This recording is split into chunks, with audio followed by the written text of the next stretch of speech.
The knife was at his throat, not from an enemy, from himself. Ryu Sang-hyuk, Seoul's most feared crime lord, had stared down death 100 times. But tonight was different. Tonight he wanted it, welcomed it. 10 years of burning alive was enough. 3 weeks earlier, Sang-hyuk controlled half of Seoul's underground economy. Politicians took his calls. Judges ruled in his favor. Police looked the other way when his black Mercedes rolled through the streets. His penthouse occupied the top floor of the city's most exclusive building, all glass and steel and breathtaking views that cost more than most people earned in a lifetime. Inside, everything was expensive and cold. Black leather furniture imported from Italy. Modern art his decorator chose. A sound system worth more than a luxury car. He had money, power, fear, everything a man could want, except the one thing that made him feel human. 10 years ago, rivals poisoned him during a peace negotiation. They laced his whiskey with something doctors couldn't identify. He collapsed mid-sentence, went into a coma for 3 days. When he woke up in a private hospital room, they told him he was lucky to be alive. Brain scans showed no permanent damage. He walked out 2 weeks later thinking he'd won. Then the curse began, a burning deep inside that spread like wildfire through his veins. His body responded to everything. He got hard fast. Too fast, but it never finished, never released, no matter what he tried, no matter who helped. Beautiful women offered themselves. Actresses with faces on magazine covers, models who walked runways in Paris, socialites who collected powerful men like rare diamonds. Every attempt ended the same way, hours of desperate trying, his body working but never satisfying. The women leaving, exhausted, confused, whispering. Word spread through Seoul's elite circles, whispers at exclusive parties, rumors in private clubs. Some pitied him, others mocked him. The dragon who couldn't finish. He tried everything. Doctors in Tokyo called it psychological trauma. Specialists in Switzerland ran every test known to medicine. Everything came back normal. Shamans in mountain temples performed ancient rituals. Therapists in London suggested acceptance. He spent millions, flew around the world, consulted the best minds money could buy.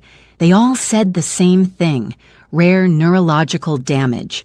No cure, no hope. Learn to live with it. But living with it meant no sleep, no clear thoughts, just constant burning that slowly drove him insane. Tonight, after 5 brutal hours with 2 experienced women and 0 relief, he was done. The knife pressed against his throat. One quick motion. That's all it would take. End the suffering. Finally rest. The door burst open. Tae-min, his second-in-command, froze in the doorway. Hyungnim, get out. Your brother found someone, a nurse. Sang-hyuk didn't lower the blade. Another fraud?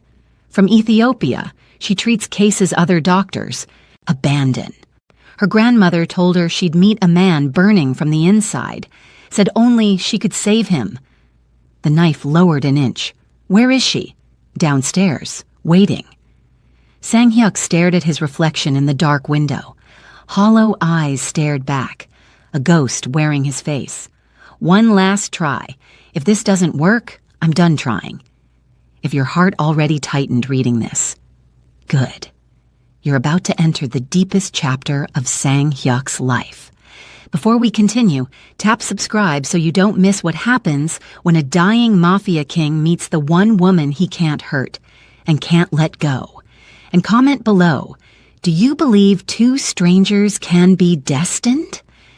4 floors below, Laya Tesfaye sat in a sterile white room. The walls were too white, the air too cold. Medical equipment lined up with military precision.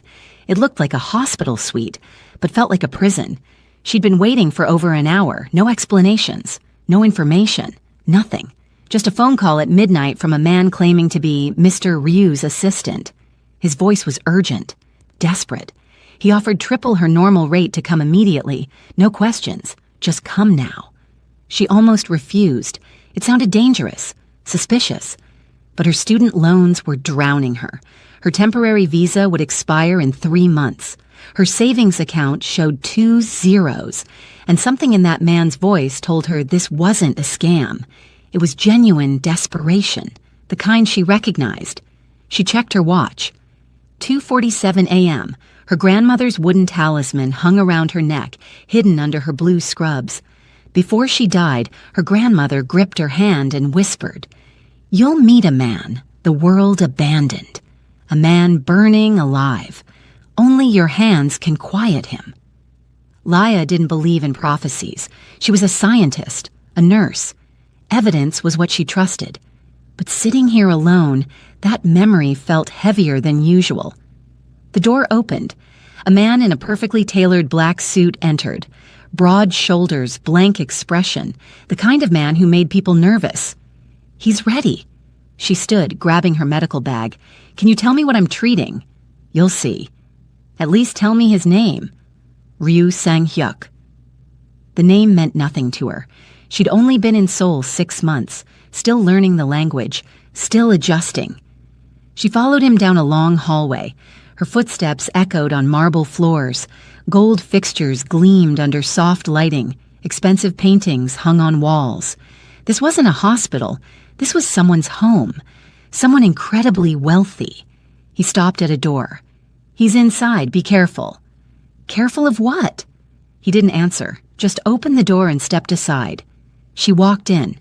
The room was dark except one lamp glowing in the corner. Heavy curtains blocked the city lights outside. The air felt thick with tension. Then she saw him, standing at the floor-to-ceiling window, shirtless, bandaged hands pressed flat against the glass. Something metallic glinted in his right hand, a knife. Her training kicked in immediately. "Sir, please put that down." He didn't turn. "You're the nurse?" "Yes, Laya Tesfaye." "Can you fix me?" "I don't know what's wrong yet." He laughed. It sounded broken, hollow. 10 years, every doctor in Asia, no one can fix me." "Let me try." He turned slowly. She stopped breathing. Not because he was handsome, though he was. Sharp jaw, dark, intense eyes, powerful frame, but because he looked like a man who'd already died inside. His eyes were empty, dead. Like he'd given up on everything, including himself. "What's wrong?" she asked gently. "Everything." Then something impossible happened. The knife slipped from his hand, clattered onto hardwood. His eyes went wide, shocked, confused. "The burning," he whispered. "It stopped." "What burning?" "The pain, the curse I've lived with for 10 years. It's gone." He stared at her like she was something he couldn't comprehend, something impossible. "What did you just do?" "Nothing. I only walked in." "Don't move." He took one careful step toward her. "Please don't leave. Mr. Ryu, I need to understand. 5 minutes. Just stay 5 minutes." His voice cracked, raw, desperate, vulnerable. She should leave, run. This was dangerous. Nothing made sense. But she saw something in his eyes she recognized. Real suffering. The kind that breaks people completely from the inside out. "Okay," she whispered. 5 minutes. He closed his eyes, exhaled like he'd been holding his breath underwater for 10 years. "Thank you." She set her bag down carefully, stepped toward the man who would change her life forever. His hands stopped shaking. For the first time in 10 years, Sang-hyuk's hands were steady. No tremors, no tension, just normal. He stared at them like they belonged to someone else. "Mr. Ryu, can you hear me?" He looked up. She was closer now, pulling equipment from her bag. Her movements were efficient, professional, like she'd done this 1,000 times. "My name is Sang-hyuk." "I know. Your assistant told me." "Then use it." She paused, looked at him directly. "That wouldn't be appropriate." "Why not?" "Because you're my patient." "I haven't agreed to that yet." Her eyebrow lifted. "Then what am I doing here?" "Witnessing a miracle." She almost smiled. Almost. "I don't believe in miracles." "Neither did I, until 3 minutes ago." She pulled out a blood pressure cuff. "Give me your arm." He extended it. She wrapped the cuff around his bicep. Her fingers brushed his skin. cool, steady, gentle. The burning that lived in his chest dimmed even more. "What are you doing to me?" he whispered. "Taking your blood pressure." "That's not what I mean." She pumped the cuff, watched the numbers. Her eyes widened slightly. 190 over 115. "Is that bad?" "That's stroke level. You should be in a hospital." "I've been to every hospital in Asia." She released the cuff, pulled out her stethoscope. "Lean forward." He did. She pressed the cold metal to his chest. He heard her counting under her breath, felt her presence like a weight, but not heavy, safe. She pulled back. "Your heart rate was 140 when I walked in. It's 95 now." "What does that mean?" "It means something about me calms your nervous system." She sat back, studied him like he was an equation. "But that's medically impossible." "You keep saying that word." "Because it's true." "Then explain what just happened." She couldn't.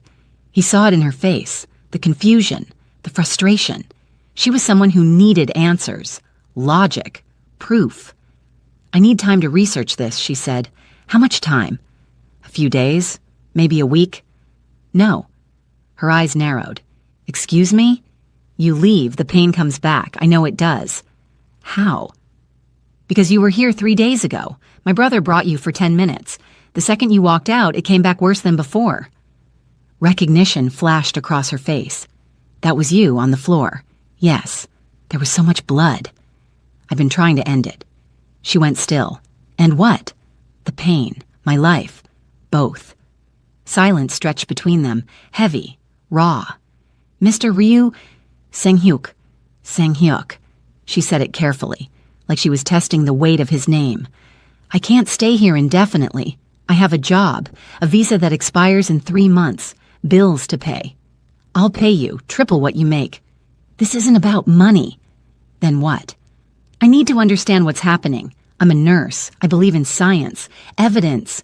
This," she gestured between them, "makes no sense." "I don't care if it makes sense. I care that it works." She stood, started packing her equipment. "I'll come back tomorrow, same time. We'll run more tests, document everything." "And if you don't come back?" She looked at him, really looked at him, saw the desperation he was trying to hide. "I'll come back. Promise me." "I don't make promises I can't keep." "Then tell me you'll try."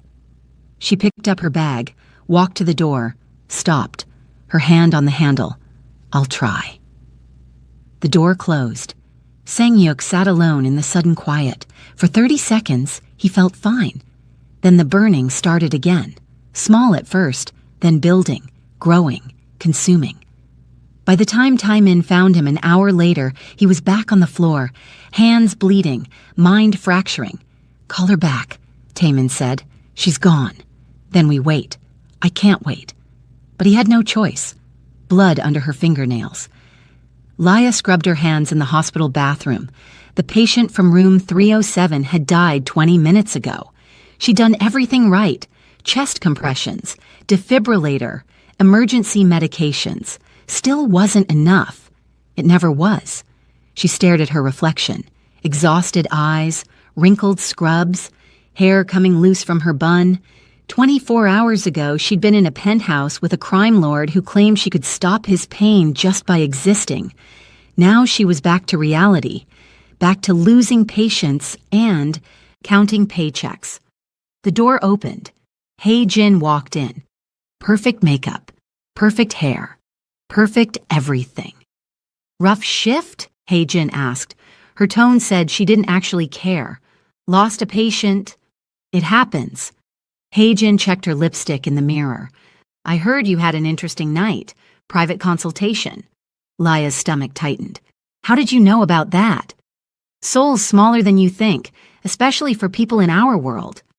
Hae-jin turned to face her. "Ryu Sang-hyuk. That's who you saw, wasn't it?"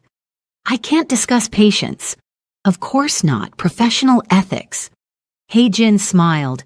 It didn't reach her eyes. "Just be careful. Men like that are dangerous."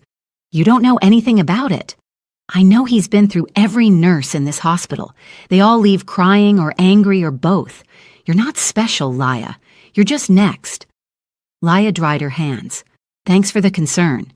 It's not concern, it's a warning. Hae-jin left. Laya stood there, hands shaking again, not from the patient she'd lost, from the conversation, from the weight of everything pressing down. Her phone buzzed. Unknown number. The pain came back. Please. S. She stared at the message, should ignore it, should go home, should pretend last night was a weird dream, but she remembered his face, the relief, the hope. She typed back. I'll come tomorrow, 8 p.m. L. The response was immediate. Thank you. She put her phone away, walked back to the nurse's station. Min-suk was waiting, the older nurse with kind eyes. You okay? Fine. Liar. Min-suk handed her a cup of coffee. I saw you with Hae-jin. What did she say? Nothing important.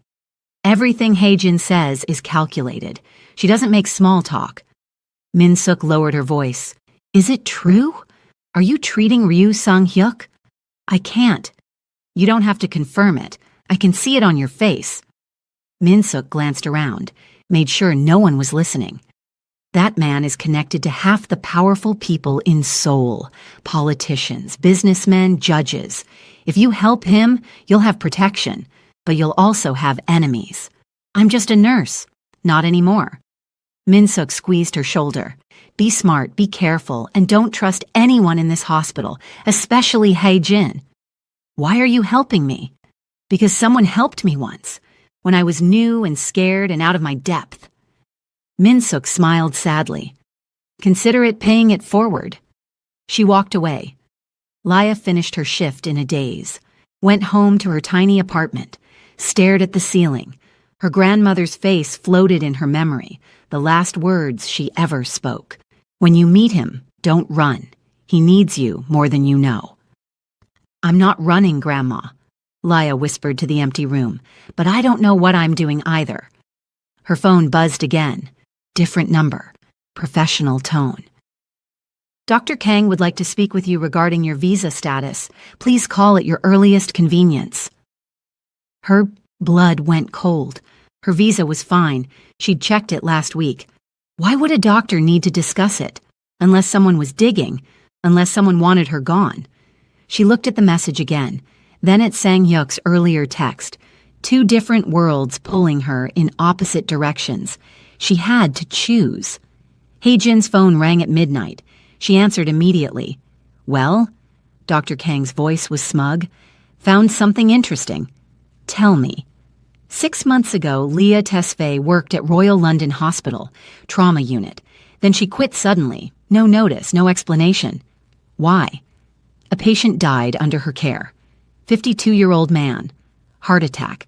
She administered medication, but he didn't make it. That's not unusual. No. But 2 nurses filed statements saying she hesitated before giving the medication. Long enough that they noticed. Long enough that they questioned it. Hae-jin sat up straighter. Was she charged? No, internal investigation cleared her, but the hospital encouraged her to resign. She left the country a week later. Can you prove this? I have copies of the investigation reports, witness statements, medical records. Are they real? Real enough. Hae-jin smiled in the darkness. Send them to me. What are you going to do? Show Ryu Sang-hyuk what kind of nurse he's trusting with his life. That's risky. If he finds out you're behind this, he won't.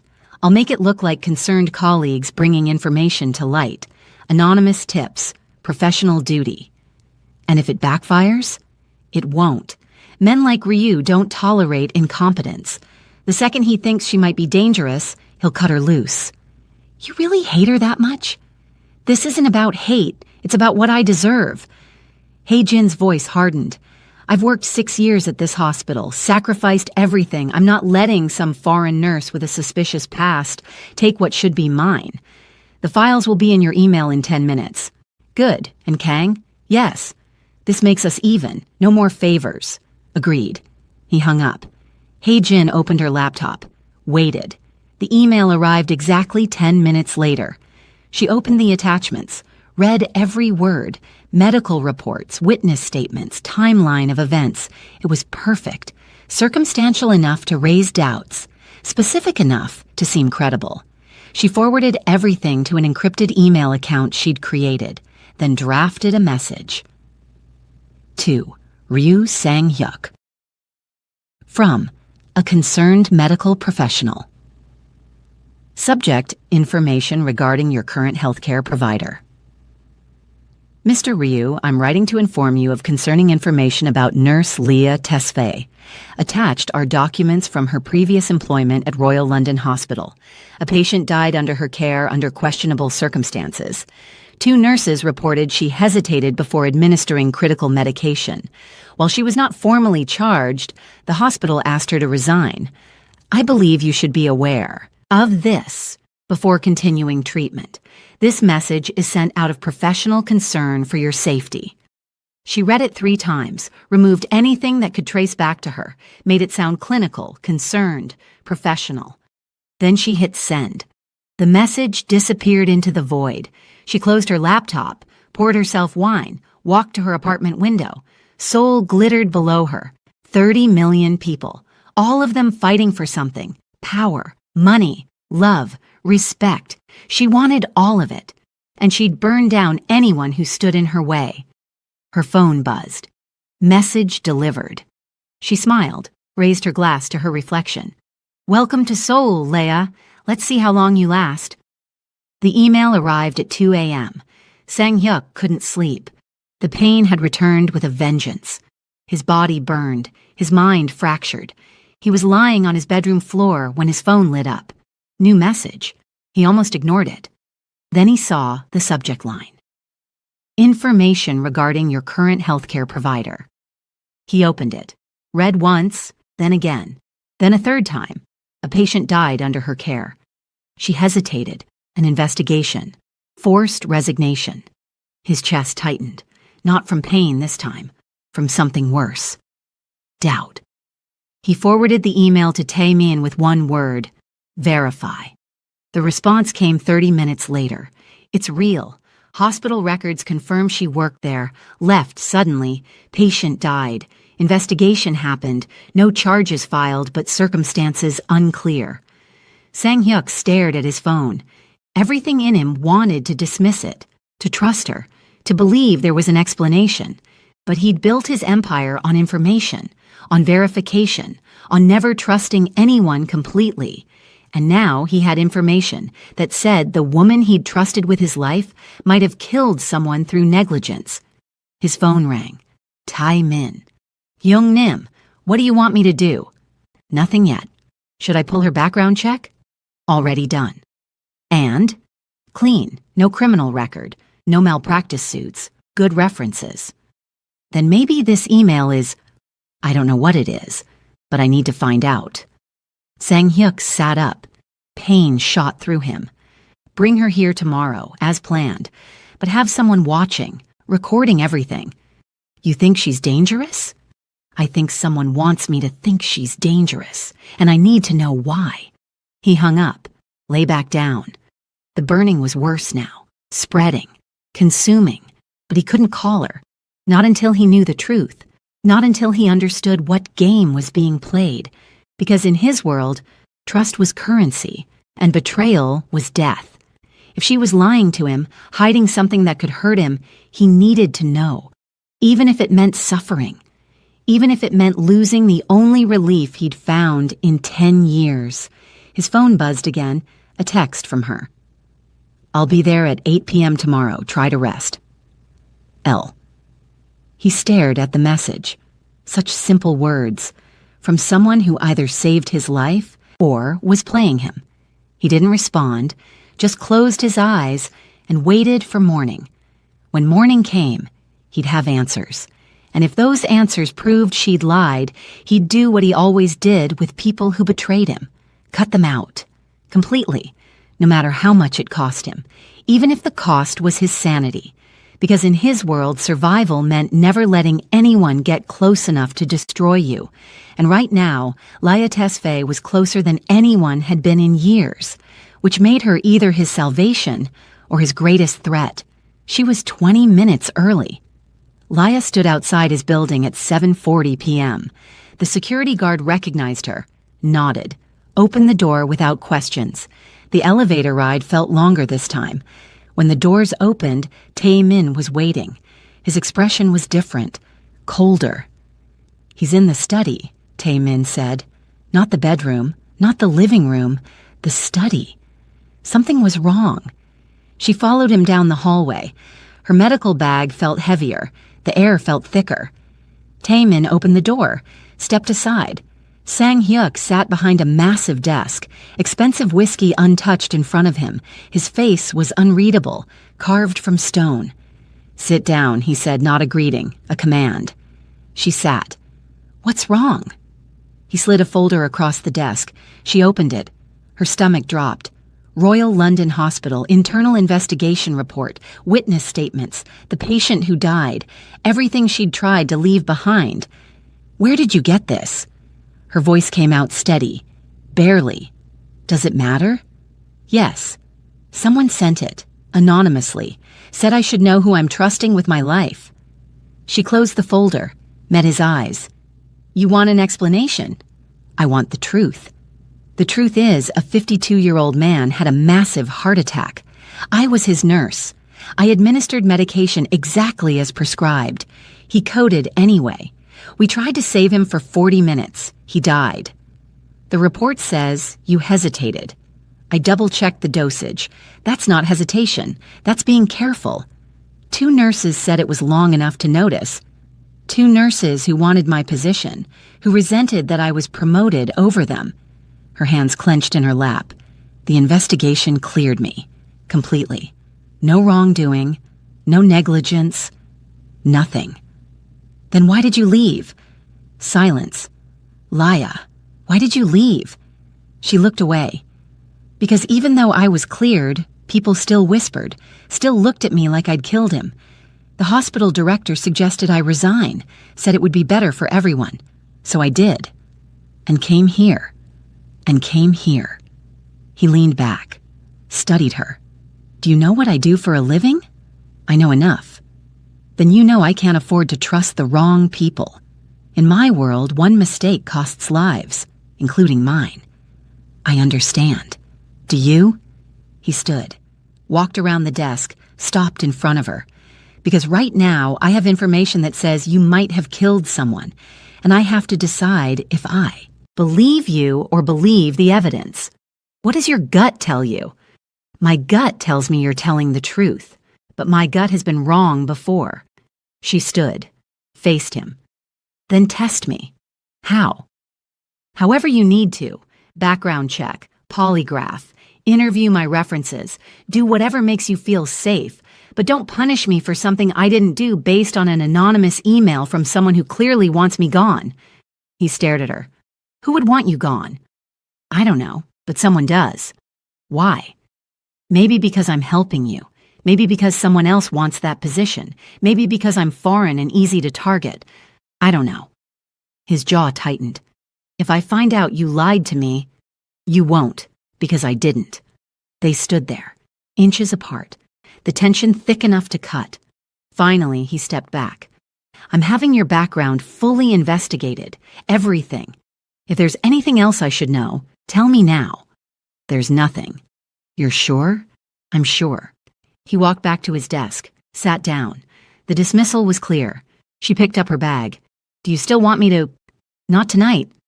The words hit like a slap. "Okay." She walked to the door, stopped. "For what it's worth, I'm sorry someone is trying to sabotage this, because you were finally getting better." "Laya." She turned. "If you're lying, I'll know, and it won't end well." "I'm not lying." She left. The door closed. Sang-hyuk sat alone in the quiet. His body was already screaming, the pain returning, building, burning. But he couldn't call her back. Not until he knew for certain. Not until he had proof. Even if waiting killed him. Taemin delivered the report at 3 a.m. Sang-hyuk was on the floor again. 3 days without her. 3 days of hell. His hands were bleeding. His vision kept blurring. He thought he might be dying. Hyungnim. Taemin dropped the folder on the table. The investigation is complete. Sang-hyuk crawled to the table, pulled himself up. His entire body shook. He opened the folder. The first page was a summary. Clean record. No criminal history. References all glowing. The hospital incident was exactly what she said.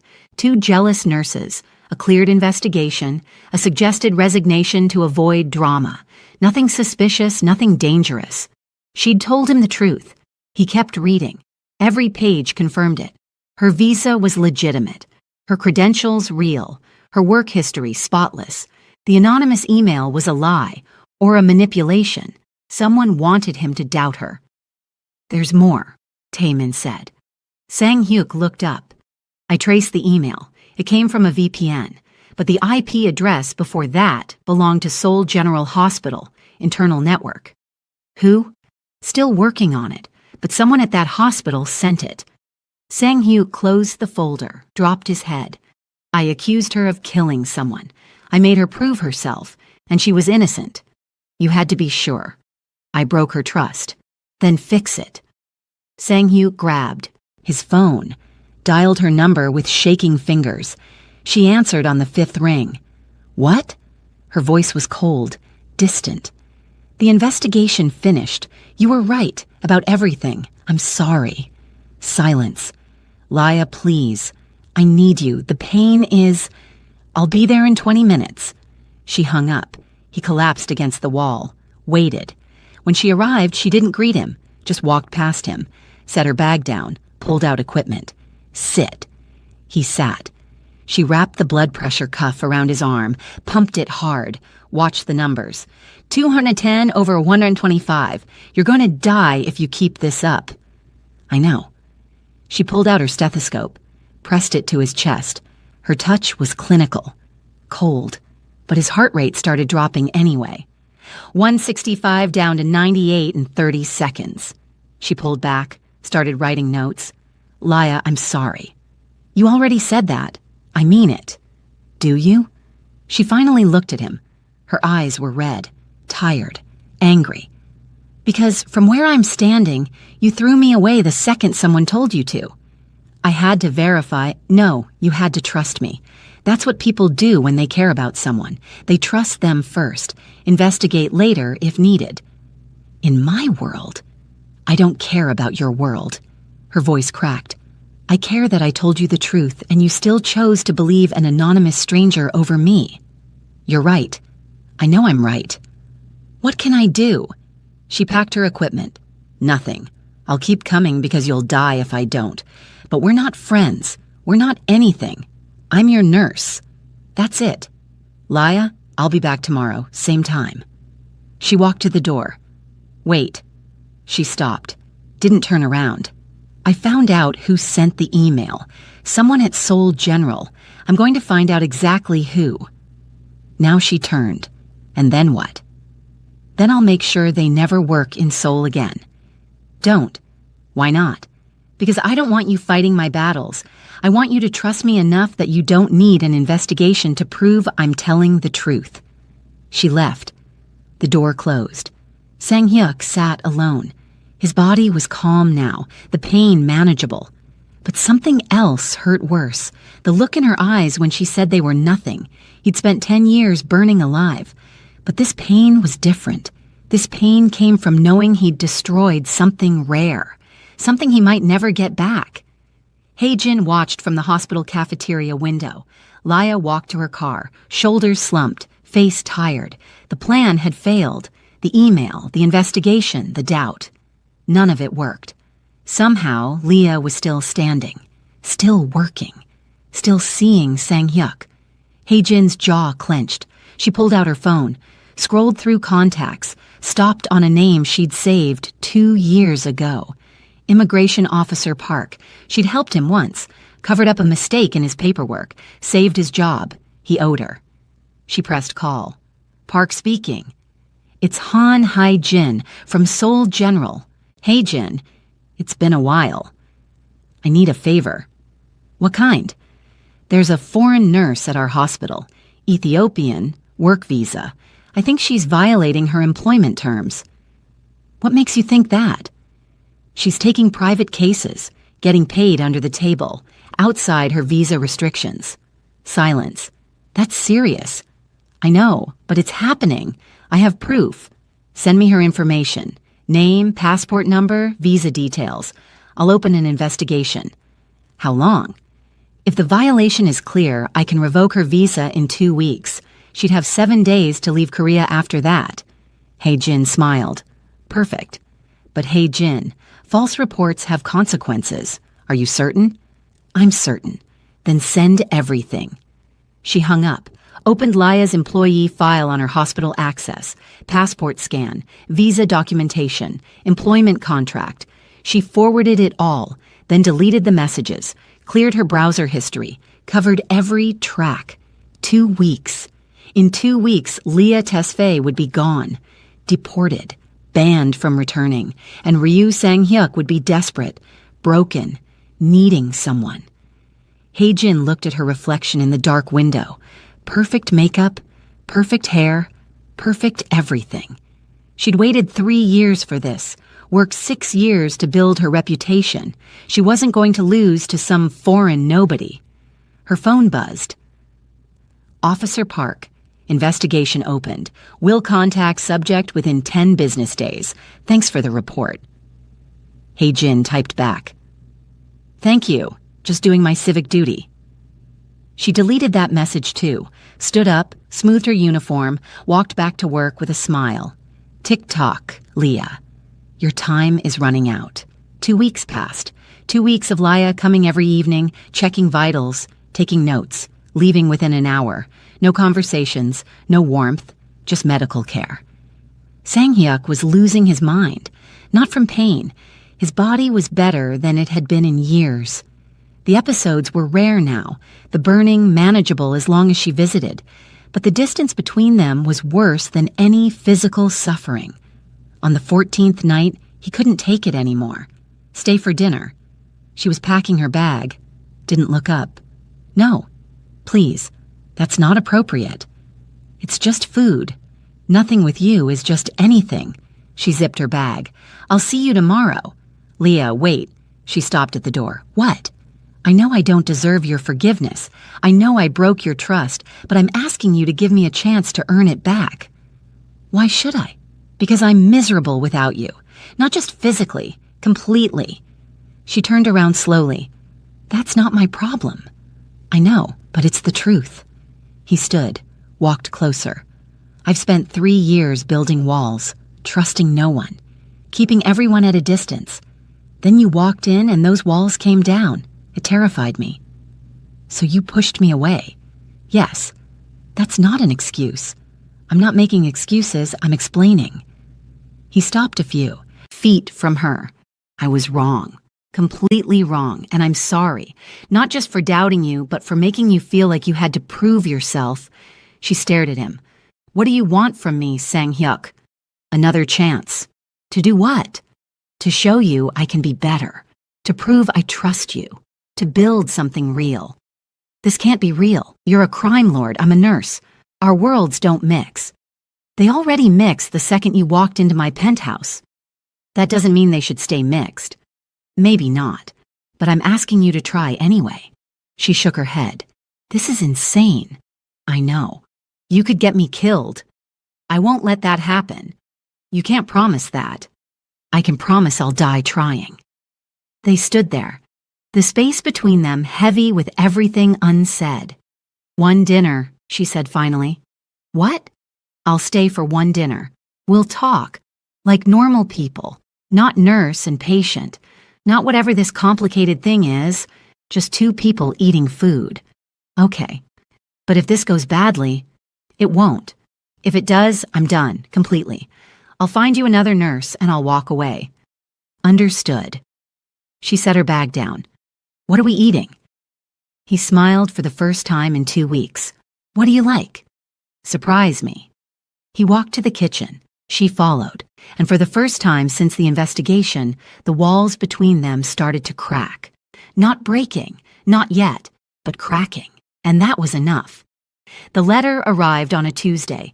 Official government seal, Immigration Services, Republic of Korea. Laya opened it in the hospital break room. Her hands started shaking before she finished the first paragraph. Notice of Visa Violation Investigation. Dear Ms. Tesfaye, it has come to our attention that you may be in violation of your work visa terms. Specifically, you are suspected of accepting private employment outside your designated employer, Seoul General Hospital, without proper authorization.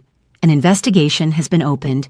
You are required to appear at the immigration office within 5 business days with documentation of all employment and income for the past 6 months. Failure to comply may result in immediate visa revocation and deportation. The letter fell from her hands. No. This couldn't be happening. She picked it up again, read it 3 more times. Someone reported her. Someone knew about Sang-hyuk. Someone wanted her gone. Her phone rang. Sang-hyuk. She answered. We have a problem. What kind of problem? Immigration is investigating me. They think I'm working illegally. They're threatening deportation. Silence. Someone reported you? Yes. Who? I don't know. But they know about you. About the private consultations. More silence. Then his voice turned cold. Dangerous. Where are you? Hospital. Stay there. I'm sending Tae-min. Don't talk to anyone until I figure this out. Sang-hyuk, this is serious. If they revoke my visa, they won't. You can't stop this. This is the government. I've stopped worse. Just trust me. I can't trust you to fix this. This is my career, my life. And I'm telling you I'll handle it. How? However I need to. She closed her eyes. I should never have taken this job. Laya, no, this is exactly what I was afraid of. Getting pulled into your world, losing everything because of it. You're not going to lose anything. You don't know that. I do, because I won't let it happen. Give me 3 days. 3 days won't... 3 days. That's all I'm asking. She wanted to argue, wanted to tell him this was impossible, but she heard something in his voice. Certainty, steel, power. The voice of a man who didn't lose. Fine, 3 days. Thank you. She hung up, sat alone in the break room. The letter stared up at her from the table. 5 business days to appear. 3 days for Sang-hyuk to fix it. 2 days margin for error. She picked up the letter, folded it, put it in her bag, walked back to her shift on autopilot. Across the hospital in the administrative wing, Hae-jin watched through the window, saw Laya's face, pale, scared, broken, perfect. Hae-jin smiled, pulled out her phone, texted Officer Park. Has the subject been notified? The response came immediately. Yes, notice delivered this morning. Thank you. Happy to help. Let me know if you need anything else. Hae-jin deleted the conversation, turned away from the window, whispered to herself, 3 more days, Leah. Then you're gone. Sang-hyuk made 3 phone calls. The first was to Judge Kim, a man he'd helped get elected, a man who owed him everything. I need a favor. What kind? Immigration case. Foreign national. Nurse. Someone filed a false report. I need it buried. Sang-hyuk, I can't interfere with immigration. You can, and you will. Unless you want your campaign finance records to suddenly become very interesting to prosecutors. Silence. Send me the details. Her name is Leah Tesfaye, Ethiopian national. Work visa through Seoul General. Investigation opened 3 days ago. Case number should be in the system. I'll look into it. Don't look. Fix it. That's not how this works. Then make it work. You have 48 hours. He hung up. Second call. Director Choi, Seoul General Hospital Administrator. Another man in his pocket. Ryusi, this is unexpected. Who has access to employee visa documentation at your hospital? That would be HR and senior nursing staff. Why? Someone leaked information about one of your nurses to immigration. I need to know who. That's a serious accusation. And I'm a serious person. Check your access logs. Find out who pulled Laya Tesfaye's file in the last month. Report back in 6 hours. I'll need authorization. You'll need a new job if you don't do this. 6 hours. He hung up. Third call. Officer Park. Immigration. Services. This one was trickier. He didn't own Park, but he knew someone who did. He dialed Park's supervisor, Section Chief Han. Chief Han, it's Ryu Sang-hyuk. Mr. Ryu, how can I help?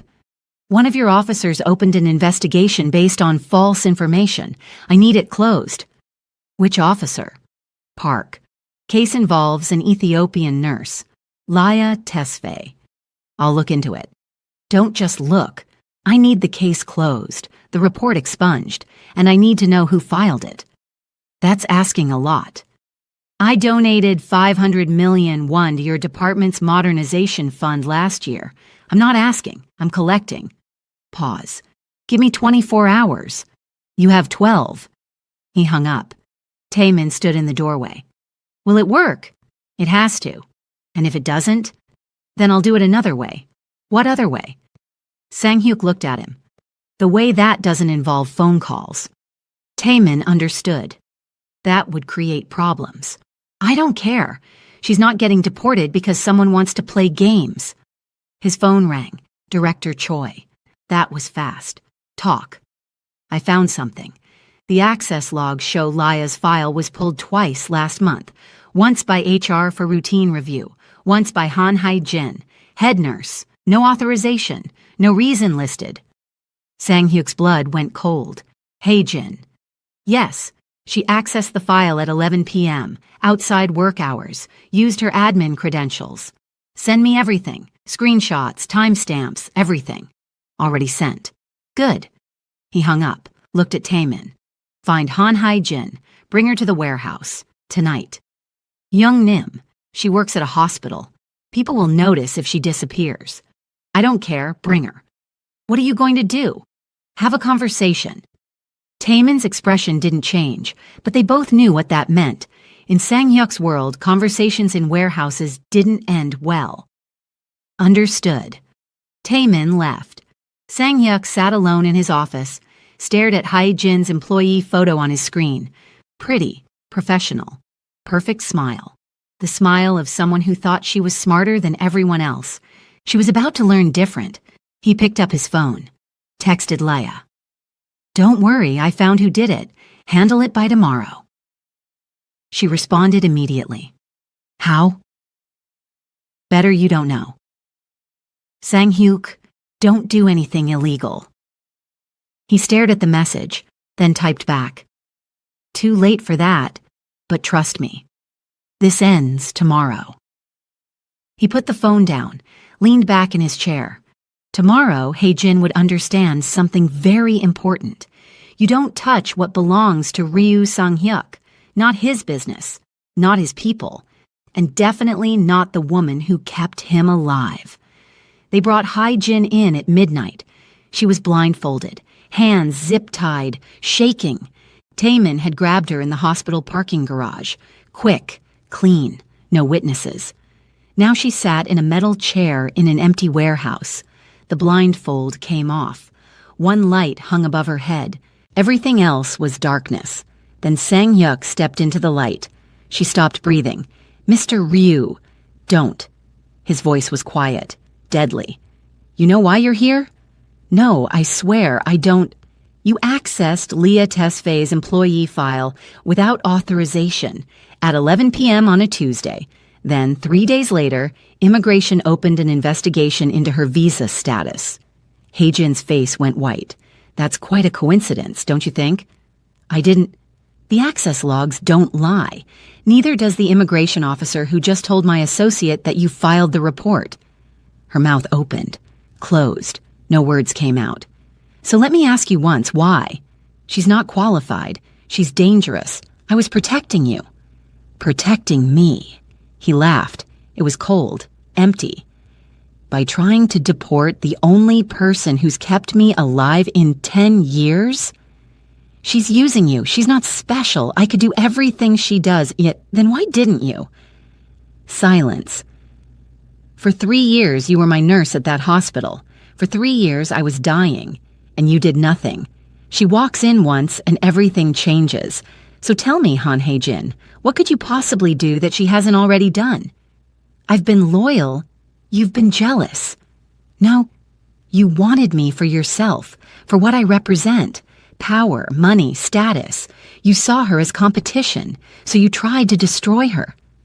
Tears ran down her face. I just wanted a chance. You had 3 years of chances. Please, I'm sorry. I'll fix it. I'll withdraw the report. Too late. Mr. Ryu, please, I made a mistake.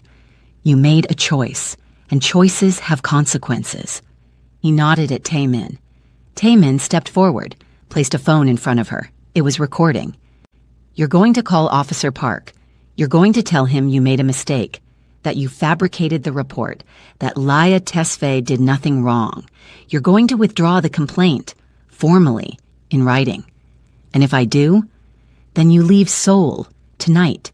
You don't come back. You don't work in healthcare again. You disappear. And if I don't, Sang-hyuk leaned closer, then you disappear a different way. She understood. With shaking hands, she dialed Officer Park. He answered on the 3rd ring. Park speaking. Officer Park, this is Han Hei-jin. I need to withdraw a report I filed. Case number 2847K regarding Laya Tesfaye. Why? I made an error. The information was incorrect. She's done nothing wrong. I'm formally withdrawing the complaint. This is highly irregular. I know, but it's the truth. I was wrong. Please close the investigation. Long pause. I'll need this in writing. You'll have it by morning. She hung up, looked at Sang-hyuk. Done. Good. Now pack your things. You have 6 hours to leave Seoul. If you're still here tomorrow, my people will find you, and we won't be having another conversation. Taemin cut her zip ties. She stood on shaky legs. I'm sorry, she whispered. You should be. They let her go, watched her stumble out into the night. Taemin turned to Sang-hyuk. You think she'll actually leave? She's smart enough to. And if she's not, then she'll learn the hard way. Sang-hyuk pulled out his phone, texted Leah. It's handled. Immigration will close the case tomorrow. You're safe. 3 dots appeared, then disappeared, then appeared again. Finally, her response came. What did you do? What I had to. Sang-hyuk, trust me, it's over. She didn't respond after that. He put his phone away, stared at the empty chair where Hei-jin had sat. Some people thought power was about money, or influence, or fear. But real power was simpler than that. Real power was making sure the people you cared about stayed safe, no matter what it cost. Laya got the call at 9 a.m. Immigration Services. Her stomach dropped. Hello? Miss Tesfaye, this is Officer Park. I'm calling regarding case 2847K. Yes? The complaint against you has been withdrawn. The investigation is closed. Your visa status is clear. She sat down hard on her couch. What? The person who filed the report contacted us last night. Said they made an error.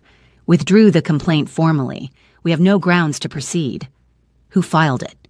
I can't disclose that information, but the matter is resolved. You're free to continue your employment without issue. Thank you. Have a good day, Miss Tesfaye. He hung up. She sat there holding her phone. Relief crashed through her so hard she started crying. Then anger followed, because she knew exactly how this got resolved. Sang-hyuk. He did something. Something that made someone withdraw a government complaint overnight. Something illegal. Something dangerous. Something that proved he lived in a world she couldn't control. She grabbed her bag, drove to his penthouse. The security guard let her up without question. When she walked in, he was standing by the windows, coffee in hand. He turned when he heard her. You're early. What did you do? I told you I handled it. How? Does it matter? Yes, he set his coffee down. I made some calls, applied pressure, got the complaint withdrawn. That's all? That's all you need to know. She walked closer. Did you hurt someone? No. Did you threaten someone? Silence. Sang-hyuk. Did you threaten someone? I had a conversation. The person understood their mistake. They withdrew the complaint. That's it. Who was it? Someone at the hospital, someone jealous, someone who wanted you gone. Hai-Jin. He didn't deny it. What did you do to her? I explained the consequences of her actions. She chose to make things right. By force. By reality. Laya shook her head. This is exactly what I was afraid of. You solving problems with fear, with power, with whatever dark thing you did that you won't tell me about. Would you rather be deported? No, but I also don't want blood on my hands. There's no blood. Not yet. Laya, she tried to destroy you, to ruin your life, to get you kicked out of the country, and I stopped her. Cleanly, quietly, she's gone. You're safe. Why is that a problem? Because I don't know what you did, because you're asking me to trust you while hiding things from me. I'm hiding things to protect you. I don't want that kind of protection. They stood there, both breathing hard. Finally, Sang-hyuk spoke. What do you want from me? Honesty. Complete honesty. If we're doing this, I need to know what I'm part of. You don't want to know. Yes, I do. Fine. He walked to the couch, sat down. I brought her to a warehouse. Taemin and I. We questioned her, got her to confess, made her call immigration and withdraw the complaint. Then we let her go with instructions to leave Seoul and never come back. That's all? That's all. You didn't hurt her? Not physically. But you scared her. Yes. Laya sat down across from him. Do you understand how insane this is? I'm a nurse. I save lives. You're asking me to be okay with intimidation and threats. I'm not asking you to be okay with it. I'm asking you to accept that this is who I am. This is what I do, and I won't apologize for protecting you. Even if it means breaking the law? Especially then. She closed her eyes. I don't know if I can do this. Then don't. She looked at him. What? If this is too much, walk away. I'll find another nurse. You can go back to your normal life. No threats, no danger, no complicated crime lord making your decisions harder. Is that what you want? No, but I want you to choose this, not feel trapped by it. She stood, walked to the windows, looked at Seoul spread below. She'd come here for a fresh start, a clean slate. Instead, she'd fallen into something darker, more complicated, more real than anything she'd known. I need time, she said. How much? I don't know. Okay, she turned. You're not going to fight me on this? No, if you need space, take it. But know this, I meant what I said. You're not just my nurse. You're more than that, and I'll wait as long as you need. She picked up her bag, walked to the door, stopped. Thank you for fixing the immigration thing. You're welcome. Even if I don't agree with how you did it. I know. She left, and Sang-hyuk sat alone wondering if he'd just lost her. Again. 7 days passed. 7 days without her. Sang-hyuk didn't call, didn't text, didn't push. He said he'd wait, so he waited. But waiting was killing him. Not physically. The episodes returned, but they were manageable. Painful, but survivable. He'd lived with worse for years. The real pain was different. It was checking his phone every 10 minutes. It was standing at the window, staring at nothing. It was lying awake at 3 a.m., wondering if she was done with him for good. On the 8th day, his brother visited. Min-hwan walked in without knocking, took one look at him, shook his head. You look like hell. Thanks. When did you last eat? Yesterday. Maybe. When did you last sleep? Sang-hyuk didn't answer. Min-hwan sat down. Call her. I can't. Why not? Because I told her I'd give her space. It's been a week. She needs more time. Or she's waiting for you to show her you actually care. Sang-hyuk looked at him. I told her I'd wait. And you're an idiot. Min-hwan leaned forward. You scared her. You fixed her problem the only way you know how, with power and threats. Now she's processing whether she can live with that. But while she's processing, you're sitting here doing nothing. What am I supposed to do? Show her the other side, the part of you that isn't a crime lord, the part that's human. She's seen that part. Has she? Or has she only seen you desperate and broken and dangerous? Sang-hyuk went quiet. Min-hwan stood. You want her? Fight for her. Not with threats, not with power, with something real. He left. Sang-hyuk sat alone. His brother was right. He'd shown Leah his wealth, his control, his darkness. But he'd never shown her anything soft, anything vulnerable that wasn't about pain. He pulled out his phone, typed a message, deleted it, typed another, deleted that too. Finally, he wrote something simple. I miss you, not because of the pain, because you're the first person in 10 years who made me feel like more than what I do. Take all the time you need, but know that I'm here, waiting. S. He hit send before he could overthink it, put the phone down, walked away, forced himself not to check for a response. Across the city, Laya's phone buzzed. She was in her apartment, eating instant noodles, staring at the wall. She'd thought about him every single day, every hour, every minute. She picked up her phone, read his message, then read it again.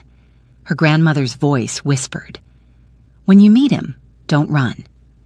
But she had run, not physically, but emotionally, because being with him meant accepting darkness, accepting that the man who held her gently was the same man who threatened people in warehouses. She set her phone down, picked it up again, put it down. Finally, she typed, I miss you too, but missing you isn't enough. I need to know I can live with who you are, all of who you are. She sent it. 3 dots appeared immediately. Then let me show you, not the power, not the danger, just me. Give me 1 night. 1 night to do what? Prove I'm more than the worst things I've done. She stared at the message. Her heart pounded.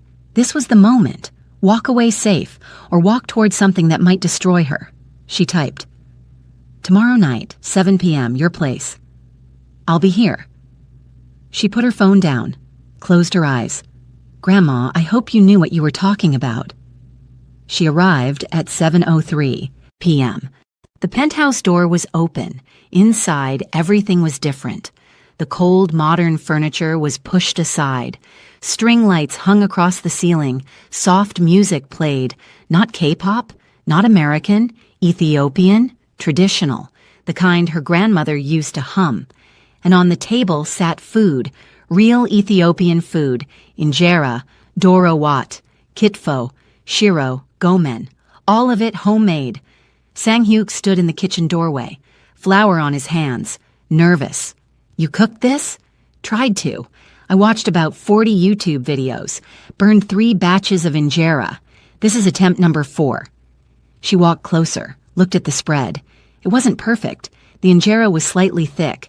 The doro wat looked a little watery, but it was real. He'd tried. Why? Because you've been taking care of me for months, and I realized I've never taken care of you. Her throat tightened. Sit, he said. Please. She sat. He sat across from her, served her food with shaking hands. I need to tell you something, he said, and I need you to just listen. Don't interrupt. Don't judge. Just hear me. She nodded. He took a breath. I became what I am because I had no choice. I was 16. My parents were dead. My brother was 12. We had nothing. I stole to feed us, got caught by a gang. They gave me an option, work for them or die. I chose to live. He looked at his hands. By 20, I was good at it. Violence, strategy, control. By 25, I ran my own crew. By 30, I controlled territories. And somewhere along the way, I stopped being a kid trying to survive and became something else, something harder, something people feared. He looked at her. Then 10 years ago, I got poisoned, and the curse started. And I thought maybe this was karma. Maybe I deserved to burn for the things I'd done. But then you walked in.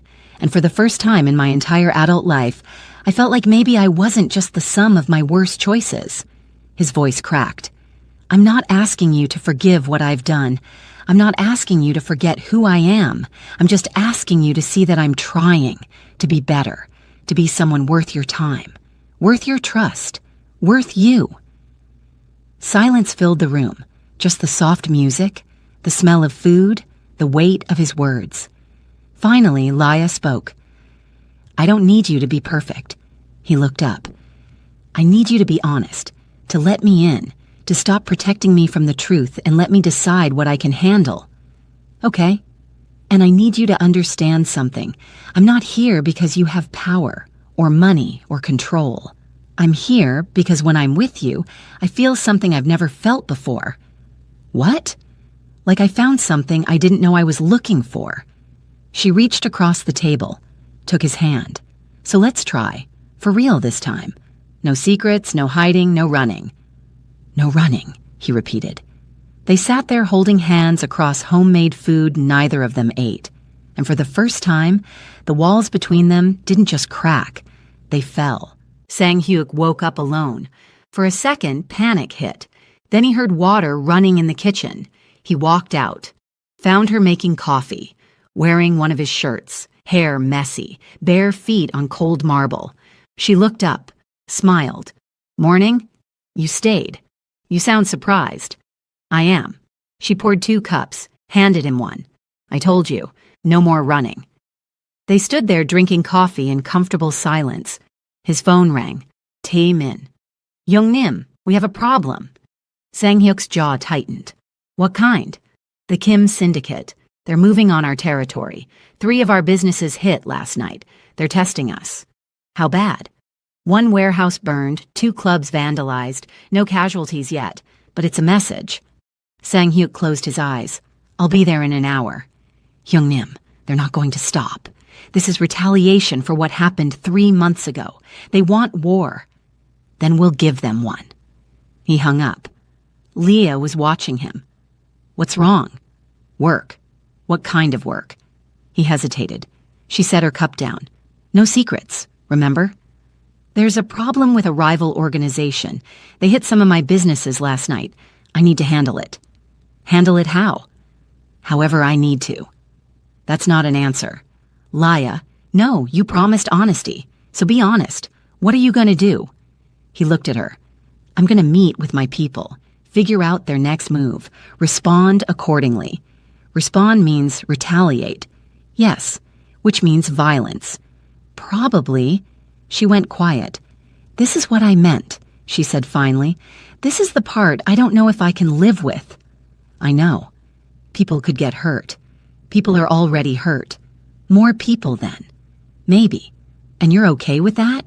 No, but it's necessary. If I don't respond, they'll see weakness. They'll push harder. More people will get hurt. This is how my world works. She wrapped her arms around herself. I knew this was coming. I just didn't think it would be so soon. He walked closer. You can leave. Right now. Walk out. I'll understand. I don't want to leave. Then what do you want? I want you to promise me something. What? That you'll try, really try, to solve this without killing anyone. He was quiet for a long moment. I can't promise that. Try. Laya, just try. That's all I'm asking. Before you go to war, try to find another way. He stared at her. This woman who made him want to be different, better, human. Okay, I'll try. You mean it? I mean it. She stepped closer, kissed him softly. Then go handle your business. I'll be here when you get back. You're sure? No, but I'm choosing to trust you anyway. He left 30 minutes later. In the car, Tae-min glanced at him. You look different. Different how? Calmer. Less like you want to burn the world down. I made a promise. To who? Someone who matters. What kind of promise? To try to solve this without bloodshed. Tae-min's eyebrows shot up. That's not how these things work. I know. The Kim Syndicate doesn't negotiate. They respect strength, fear, power. Then we'll show them power without killing anyone. How? I don't know yet, but we're going to figure it out. Tae-min shook his head. She's changing you. Good. Is it? Because in our world, change gets you killed. Then maybe I'm in the wrong world. They drove in silence after that, but Sang-hyuk's mind was racing. How do you fight a war without bloodshed? How do you show power without violence? How do you protect what's yours without becoming the monster everyone thinks you are? He didn't have answers yet, but for the first time in his life, he was willing to look for them. Because losing her wasn't an option, and becoming someone she couldn't love wasn't either. The meeting happened in a neutral location, a restaurant closed to the public, just the leaders. Kim Jae-sung sat across from Sang-hyuk, 50 years old, scarred face, dead eyes. You have nerve showing up without an army. I came to talk. Talk? Jae-sung laughed. You killed 3 of my men last year, burned my shipment, cost me 50 million won, and now you want to talk? That was business. This doesn't have to be. Everything is business. Then let's do business. You want my territory. I want peace. Let's find middle ground. Jae-sung leaned back. There is no middle ground. You took from me. Now I take from you. And then what? I take back. You take again. We bleed each other dry while the police watch and wait. Eventually, we're both weak, both vulnerable, both finished. So what are you suggesting? A truce. You stay out of my territories. I stay out of yours. We find new revenue streams that don't overlap. We both make money. Nobody dies. You sound soft. I sound smart. You sound like someone who's lost his edge. Sang-hyuk's jaw tightened. I haven't lost anything. I'm offering you a deal. Take it or don't. But if you keep pushing, I will respond, and it won't be pretty. There it is, the real Ryu Sang-hyuk. All threats, no substance. I'm giving you a chance to walk away from this alive. Are you threatening me? I'm warning you. There's a difference. Jae-sung stood. We're done here. Sit down. Or what? Or I make one phone call and every shipment you have coming through Incheon gets seized. Every business you run gets audited. Every politician you own gets investigated. I may not want war, but I can still wage it. Jae-sung stopped, turned around slowly. You're bluffing. Try me. They stared at each other. Finally, Jae-sung sat back down. What are your terms? You pull back from my clubs. I give you access to 2 shipping routes I don't use. We split profits 60-40. I keep my territory, you expand east. Nobody bleeds. Why would I take 40% of something when I can take 100% of everything? Because taking 100% means going to war with me, and that war will cost you more than 60% of a shipping route. You're smart enough to know that. Jae-sung was quiet, calculating, weighing, measuring. 1-year trial, he said finally. If the profits are good, we continue. If not, we revisit. Deal. They didn't shake hands. Men like them didn't. But the deal was made. Sang-hyuk walked out. Taemin was waiting by the car. How did it go? We have a truce. You negotiated with Kim Jae-sung? Yes. And he agreed? He did. Taemin stared at him. Who are you, and what did you do with my boss? Sang-hyuk smiled slightly. I'm trying something new. Does she know you just gave away 40% of your profit? She will. And you think that's worth it? I think not starting a war is worth it. They got in the car, drove back in silence. When they arrived at the penthouse, Leah was waiting. She looked up when he walked in. How did it go? No bloodshed. We made a deal. Relief flooded her face. Really? Really? She ran to him, threw her arms around him. Thank you. For what? For trying. For being different. For proving me right. He held her tight. I didn't do it for you. Liar. Okay, maybe I did it for you. She pulled back, looked at him. This is who I need you to be. Not the monster. This.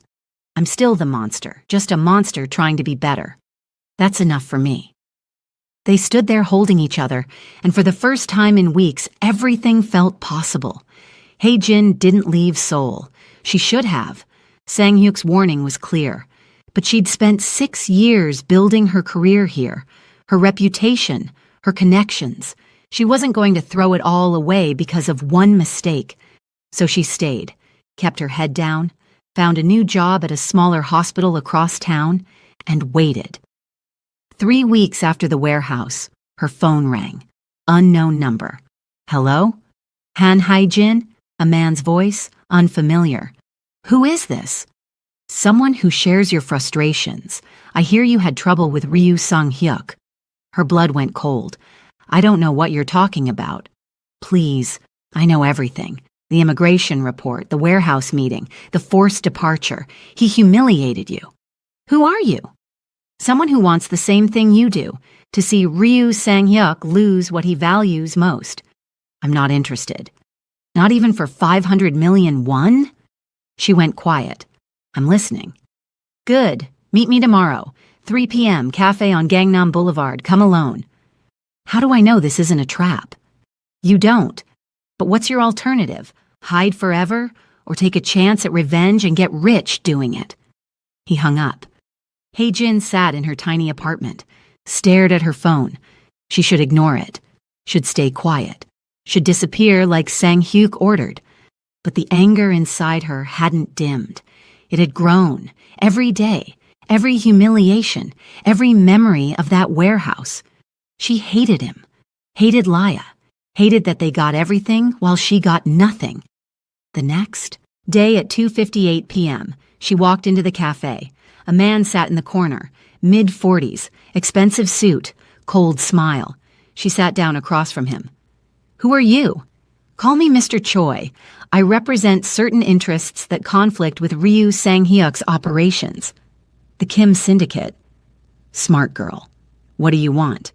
Information, access, leverage. You worked at Seoul General. You know his medical condition. You know his weaknesses. I don't know anything. You know enough. The nurse, Laya Tesfaye. She's the only thing keeping him stable. Without her, he falls apart. So we need her gone, permanently. Hae-jin's stomach twisted. I'm not a killer. We're not asking you to be. We're asking you to provide information, her schedule, her routines, where she goes, who she sees. We handle the rest. What are you going to do? That's not your concern. If something happens to her, Sang-hyuk will know it was me. Not if we're careful. Not if it looks like an accident. Hae-jin's hands shook. This was insane. This was murder. But the money, the revenge, the satisfaction. 500 million? Cash, untraceable. Half now, half after. And if I say no, then you spend the rest of your life looking over your shoulder, wondering when Ryu Sang-hyuk decides you're a loose end worth tying up. She was quiet. 24 hours, Mr. Choi said.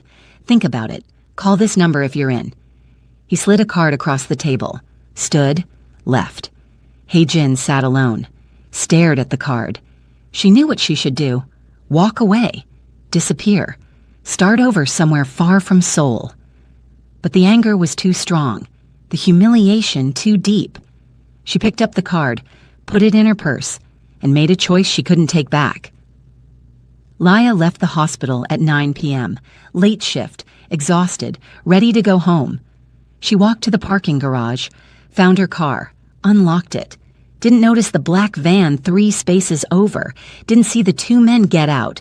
Didn't hear them coming until it was too late. One grabbed her from behind, hand over her mouth. She tried to scream, tried to fight. But the second man jammed something into her neck, a needle. Everything went blurry. Her legs gave out. The world tilted. Then nothing. Sang-hyuk was in a meeting when his phone rang. Tae-min, emergency tone. What? They took her. Everything stopped. What? Laya. Someone grabbed her from the hospital parking garage 20 minutes ago. Security footage shows 2 men, black van, no plates. Sang-hyuk was already moving. Where's the van? We're tracking it. They're heading south toward the industrial district. Get everyone, every man we have. I want that van found in the next 10 minutes. Hyung-nim, now! He ran to his car, drove like the world was ending, because it was. His phone rang again. Unknown number. He answered. Ryu Sang-hyuk. A man's voice, calm, amused. Where is she? Safe for now. If you hurt her... You'll what? The same thing you did to my men last year? The same thing you've done to dozens of people who crossed you?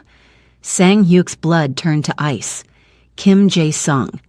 Not him, but someone who works for him, someone who's tired of your mercy, your weakness, your pathetic attempt at negotiation. What do you want? Simple. Your territories, your operations, everything. You sign it all over to us, clean, legal, official. And if I don't, then the nurse dies, slowly, painfully, and we make sure you watch. I'll kill every single one of you. No, you won't. Because you're trying to be better now. Remember? You made a promise to her. No bloodshed, no violence, no war. Sang-hyuk's hand gripped the phone so hard it cracked. So here's your choice, the man continued. Your empire or her life.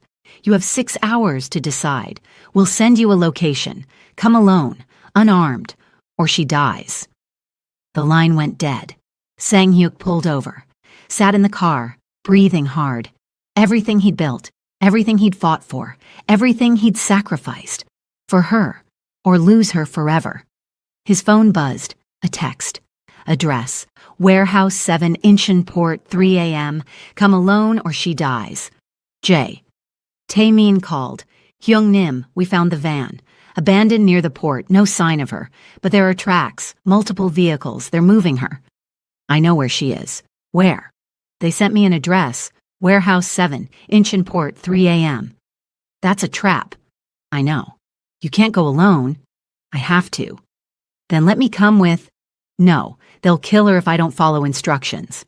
They'll kill you both anyway. Maybe, but I'm not letting her die because I was too afraid to walk into a trap. Hyung-nim, get the men ready, position them outside the warehouse, out of sight. If I'm not out in 30 minutes, you move in, understand? Yes. And Taemin? Yes? If I don't make it out, you make sure every single one of them pays. I will. Sang-hyuk hung up, stared at the address. 3 hours until 3 a.m. 3 hours to prepare for the fight of his life. 3 hours to decide if he was willing to die for love. He already knew the answer. Sang-hyuk arrived at 2:47 a.m., alone, unarmed, just like they demanded. The warehouse was dark, one light in the center, and beneath it, tied to a chair, was Laya, bruised, bleeding, but alive. He stepped forward. Stop right there. A voice from the shadows. Mr. Choi, the man from the cafe. 3 more men appeared, all armed. Where's the paperwork? Choi asked. I didn't bring it. Then she dies. Wait. Sang-hyuk raised his hands. I'll give you everything, but let me talk to her first. 1 minute. That's all I'm asking. Choi considered. 1 minute, then we finish this. Sang-hyuk walked to her, knelt down. Her eyes opened, swollen, tired, but still her. You came, she whispered. Of course I came. They're going to kill us both. I know. Then why? Because losing you is worse than dying. Tears ran down her face. I'm sorry. I'm so sorry I got you into this. You didn't get me into anything. I walked in myself. He touched her face gently, and I'd do it again. Time's up, Choi said. Sang-hyuk stood, turned to face him. I'll give you what you want, but you let her go first. No, you sign, then she walks. I sign, you kill us both. Probably, but what choice do you have? Sang-hyuk smiled. It was cold, empty. I have one choice you didn't account for. What's that? I kept my promise to her. I tried negotiation. I tried peace. I tried being better. His voice dropped. But you took the only thing that made me want to be better. So now I stopped trying. He whistled. The warehouse exploded with movement. Doors burst open. Windows shattered. 40 men poured in from every direction. Taemin led them, armed, ready. Choi's men didn't stand a chance. It was over in 90 seconds. Sang-hyuk walked to Choi. The man was on his knees now, bleeding. You made a mistake, Sang-hyuk said quietly. You thought being better made me weak, but it just made me more dangerous, because now I have something to protect. Kim Jae-sung will come for you. Let him. I tried peace. He broke it. Now we do this my way. Taemin cut Leah free. She collapsed into Sang-hyuk's arms. "It's over," he whispered. "You're safe." She looked up at him. "You broke your promise." "I know. You chose violence. To save you. Yes." She was quiet. "I can't be with someone who solves every problem this way." His heart stopped. "I know. But I also can't walk away from someone who'd give up everything for me." "So what do? We try. We keep trying. You keep trying to be better. And I keep trying to accept who you are. And maybe somewhere in the middle, we figure it out. And if we don't, then at least we tried." He held her close. Police sirens wailed in the distance. "We need to go," Taemin said. They left together. 3 months later. Leah sat in a cafe, reading. Sang-hyuk walked in, sat down across from her. "How was your day?" "Good. Saved 2 lives. Lost 1. The usual." "I'm sorry. It happens." She looked at him. "How was yours?" "Complicated. Had to make a deal I didn't like, but I didn't kill anyone." "Progress. Small steps." They sat in comfortable silence. "I'm leaving Seoul," she said suddenly. His face went pale. "What?" "For 6 months. Doctors Without Borders. Ethiopia. I signed up last week." "Why didn't you tell me?" "Because I knew you'd try to stop me." "You're right. I would. I need to do this. Go home. Remember who I was before all this. Figure out if I can really live in your world. And if you decide you can't, then we'll deal with that when I get back." 6 months. 6 months. He reached across the table, took her hand. "I'll be here, waiting, working on being better." "I know you will." "Laya?" "Yes?" "Thank you." "For what?" "For making me want to be more than what I was." She squeezed his hand. "Thank you for trying." 6 months later. The airport was crowded. Sang-hyuk stood at arrivals, holding flowers. The doors opened. Laya walked through, saw him, smiled, walked straight to him. "I came back. I see that. I thought about staying, about starting over, about forgetting all of this." "Why didn't you?"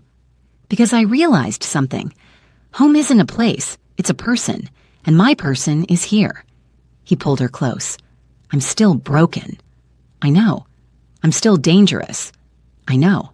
I'll probably mess this up." "Probably. And you still want this?" "I still want this." They stood there holding each other while the world moved around them. Not a perfect ending, but a real one.